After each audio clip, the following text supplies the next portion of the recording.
అంత ఓవర్గా ఏమి ఎక్స్పెక్ట్ చేయాల్సిన పని లేదు.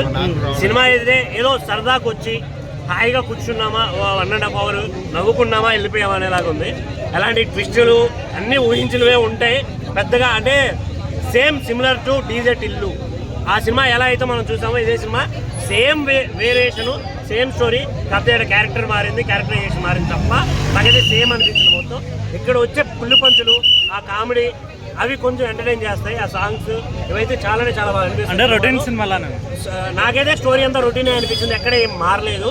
బట్ ఈ వీళ్ళు వేసే పుల్లు పంచులు జోకులు మాత్రం కొంచెం నవ్విస్తాయనే ఫీలింగ్ అయితే వచ్చింది. ఏంటంటే స్టోరీ మీద కాన్సన్ట్రేషన్ పెట్టుంటే ఇంకా చాలా బాగుండేదని నా ఫీలింగ్. అనుపమ తుమ్మేసింది అన్న. ఆవిడ లుక్స్ అయితే వేరే లెవెల్. ఇంతవరకు ఇలాంటి అనుపమని మనం చూడలేదు. అనుపమ అంటే పద్ధతి డ్రెస్సులు వేసుకొని హాయిగా క్యూట్ లిప్స్తో ఉండేది. బట్ ఈ మామూలు ఎంత హార్డ్గా ఉంటుందని నాకు అనుకోలేదు.